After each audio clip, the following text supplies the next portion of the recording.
Salve! Já estou em casa, descansando.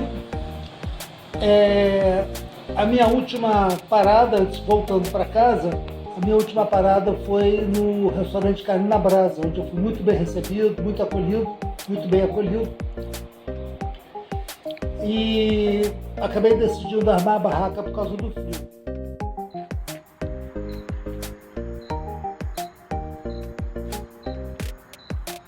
E aqui é a barraquinha.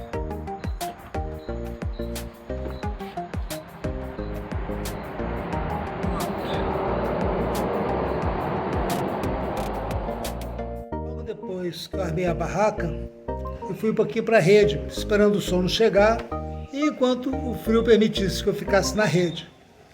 Nesse terim passou um trabalhador que levou como é que chama?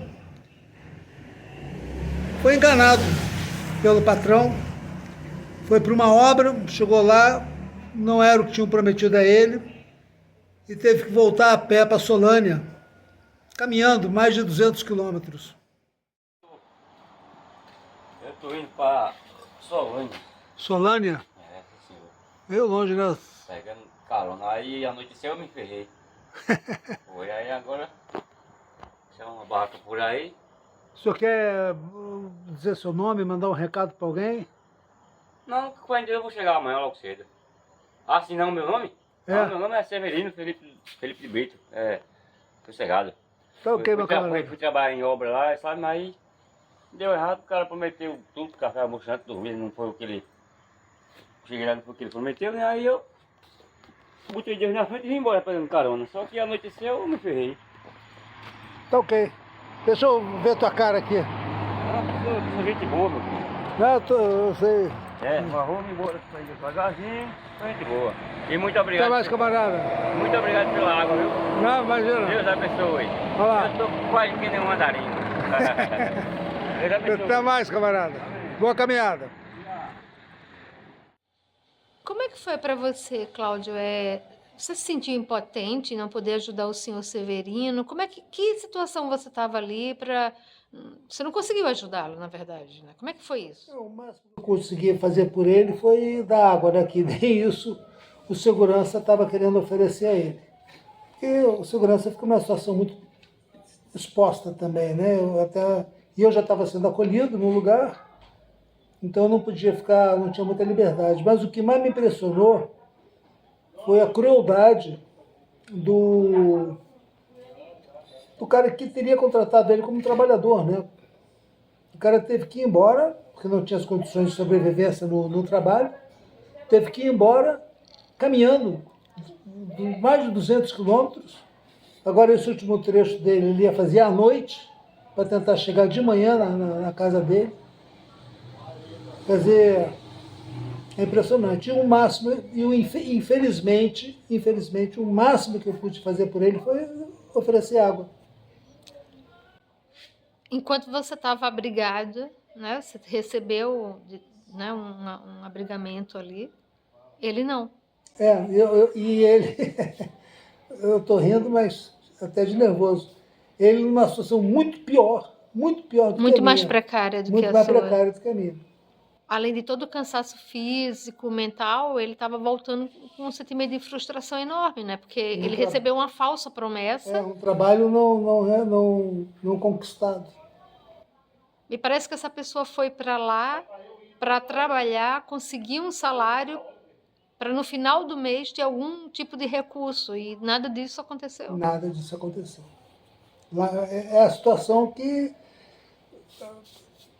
a gente não testemunha isso toda hora, mas é a situação que está acontecendo ao longo de todo o Brasil, pelo interior todo do Brasil. O camarada sai da sua cidade por um emprego em outro lugar e chega lá e encontra condições como se fosse de escravo. E esse nem a condição de escravo ele teve, porque nem a comida ele foi negado. Foi negada a ele.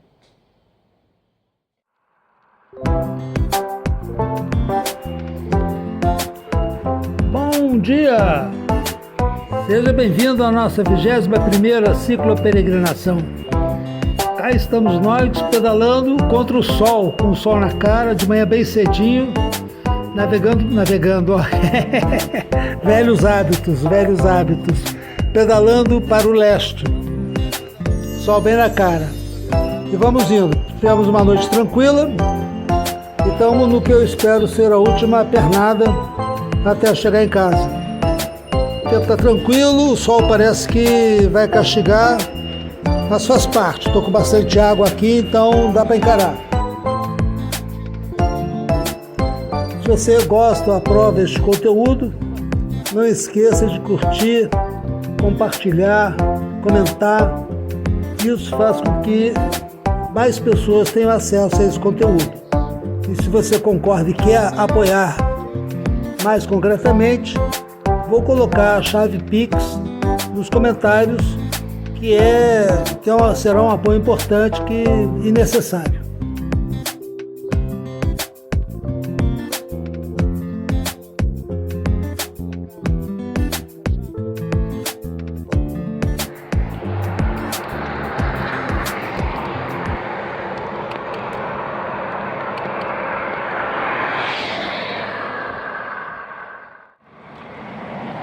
Regina Celli, lettere, alleluia.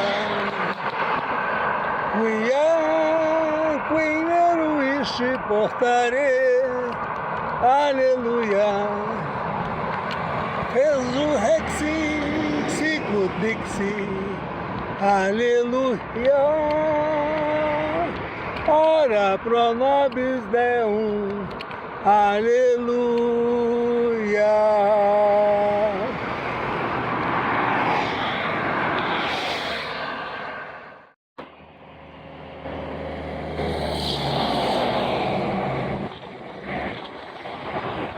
É a entrada para Pedras de Fogo.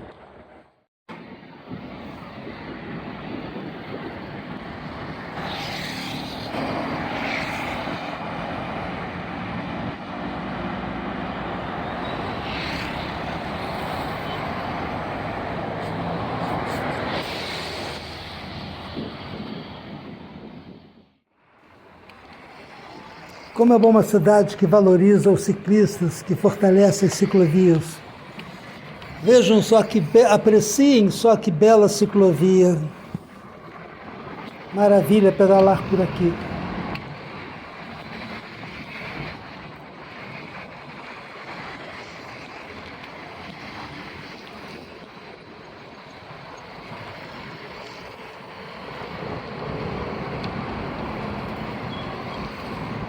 É uma bela ciclovia.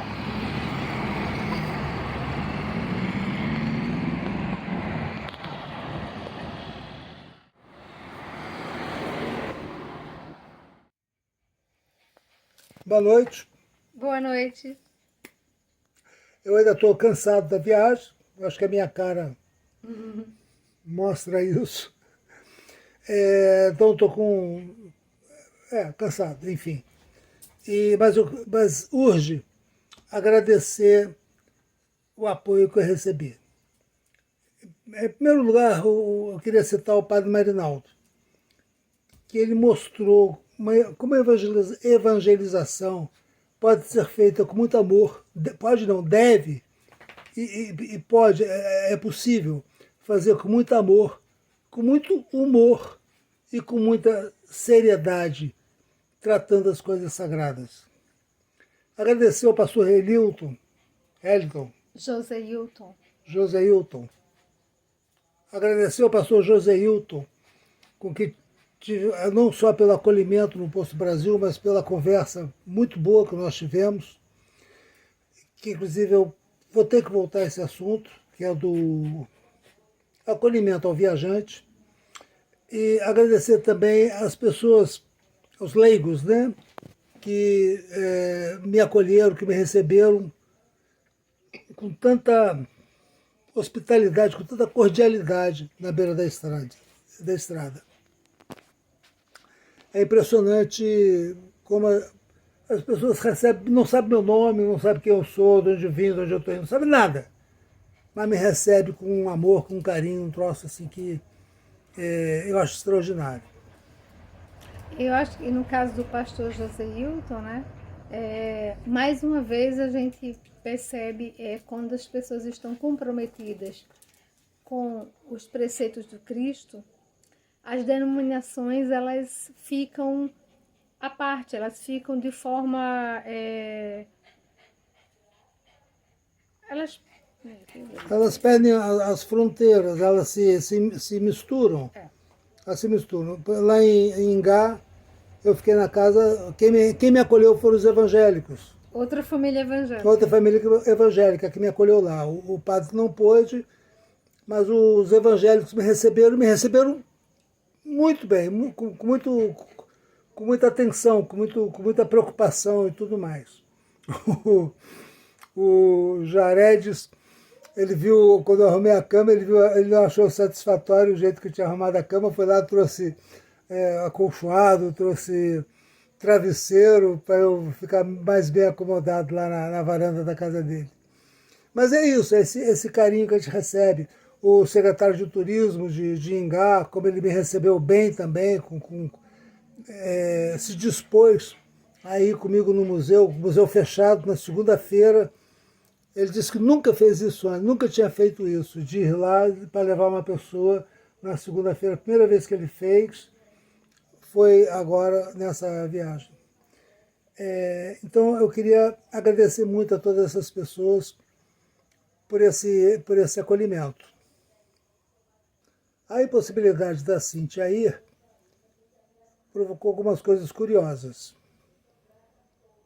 Primeiro que ela fez muita falta. Ela faz muita falta. Então a ausência dela foi sentida por mim.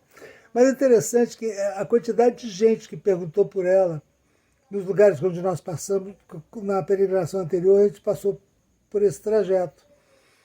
Então passamos em restaurantes, em bares da beira de estrada para tomar água de coco, se alimentar, em Cacerengue, Juarez Távora. Em Juarez Távora, nós ficamos lá 2 dias.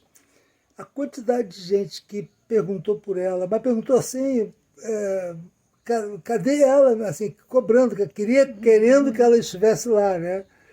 Eu achei muito interessante assim, o carinho com que as pessoas se referiam a Cíntia e o desejo de que ela estivesse nessa peregrinação também.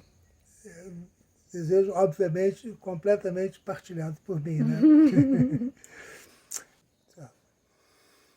Mas a Cíntia não pôde ir por causa da Pandora. A Pandora, ela, como eu já falei no vídeo anterior, ela tem uma condição, né, uma doença degenerativa, não tem cura. Então a gente sempre tem que trabalhar com a questão do sistema imunológico, manter o sistema imunológico dela forte. E realmente quando ficaram se aproximando os dias, a gente percebeu, ela já tem 10 anos, percebeu que ela ia adoecer. Então foi uma decisão acertada eu não ter ido, né? Fiquei muito frustrada quando eu fiquei sabendo que as pessoas estavam perguntando por mim, senti muita vontade de estar lá, foi bem difícil. Mas foi bem importante eu ficar aqui com ela. A veterinária esteve aqui, né, já sabe como é que a gente deve lidar com ela nesse aspecto, né? E agora, de ontem para cá, foi que ela já voltou a se alimentar sozinha, né? Voltou a dormir, porque ela não consegue dormir, está descansando, inclusive está descansando lá no quarto, por isso que ela não está por aqui. Porque ela andou bem cansada mesmo, né? Mas, graças a São Francisco de Assis, ela já está ótima, e aí na próxima ela vai estar bem e eu vou poder ir. Vai poder ir. Então tá, então aí qual foi assim, o aprendizado dessa peregrinação? Então, eu e Cíntia já vemos discutindo algumas questões importantes em relação a essa questão da peregrinação, do significado disso tudo, da peregrinação. Uma delas é a questão você chega lá na casa, o Senhor esteja, que a paz do Senhor esteja contigo. Se a gente for bem recebido, ótimo. Mas se for mal recebido, bate a poeira Das sandálias e... e segue em frente. Mas isso é difícil, E seguir em frente porque requer um processo de... esse bater a poeira das sandálias não é fácil, porque você ficou magoado, você foi ferido por aquele não acolhimento, por aquela rejeição. A gente, racionalmente, a gente sabe que o não, ele já está dado, né? Ninguém tem a obrigação de receber as pessoas, ninguém. Mas quem não gosta de ser acolhido, né? Quem não espera? E é mais do que isso, né? É a questão da rejeição mesmo, né? Quando acontece a rejeição, que é um grau maior que o não. O não é, eu não posso, infelizmente, mas vamos ver o que a gente pode fazer. Mas há um grau maior que isso. É quando a gente se sente rejeitado. É quando a gente chega num local e há uma rejeição muito explícita. Isso é bem difícil. Exemplo disso é o padre, eu estava sozinho ainda não estava com o Cíntia. O padre da cidade de Nossa Senhora do Ó. O nome da cidade é Nossa Senhora do Ó. Eu fiz questão de ir lá porque eu admiro muito Nós somos devotos dela. da senhora grávida, então eu fui até lá. E o padre me disse não.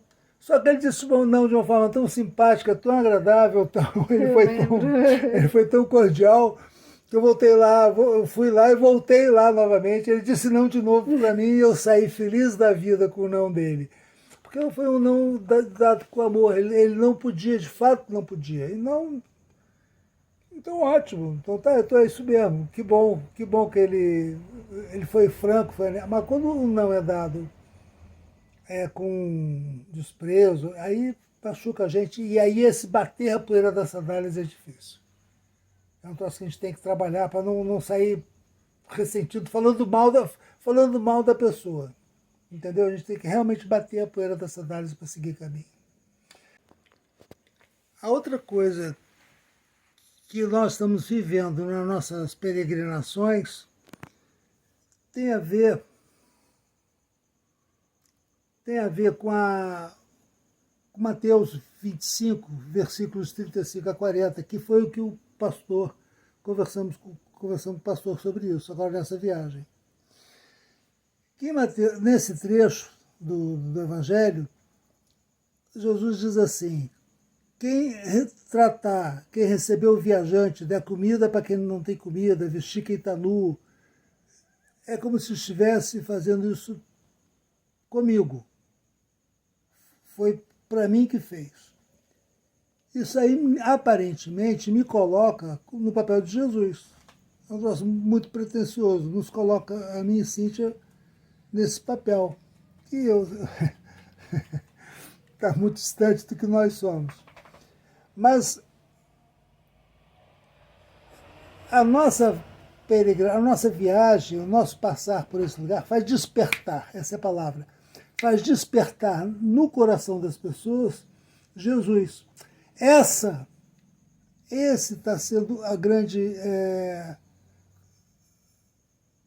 coisa que está ocorrendo. Nós, como peregrinos, não somos nada. Nada. Nós somos o mensageiro. O mensageiro não é nada, ele está levando uma carta.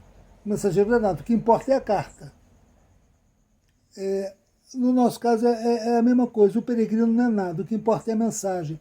O que importa é o que a gente está fazendo despertar nas pessoas. E aí nós estamos percebendo o seguinte: a nossa missão não é a nossa santificação pessoal, não é nós virarmos o peregrino está santificado, o peregrino... Até porque a santidade é um processo, né? Não é uma coisa que vem pronta. Eu acho que a gente conversou já a respeito disso, né? O impacto que a gente sente de perceber pessoas que nunca ouviram falar de nós, não sabem quem somos nós, não perguntam, né? Embora a gente faça questão de nos apresentarmos como católicos, como cicloperegrinos, né? Qual é o nosso objetivo nas viagens? Nós não fazemos cicloturismo, né? Isso já foi falado aqui, inclusive. Já. Né? Inclusive, assim, se a gente chega numa cidade que tem um ponto histórico, a gente certamente vai trazer para o vídeo. Mas o ponto fulcral, o ponto importante da gente é visitar as igrejas, é conversar com as pessoas da comunidade, é se inteirar do que acontece ali naquela comunidade, rezarmos o terço, né? Então nós viajamos para isso e não para turismo, não é por aí. E o que a gente percebe é que as pessoas elas são tão generosas nesse acolhimento que elas não perguntam. Elas não perguntam o que a gente está fazendo ali. E aí a gente percebe o quanto é necessário que a gente se apresente, né?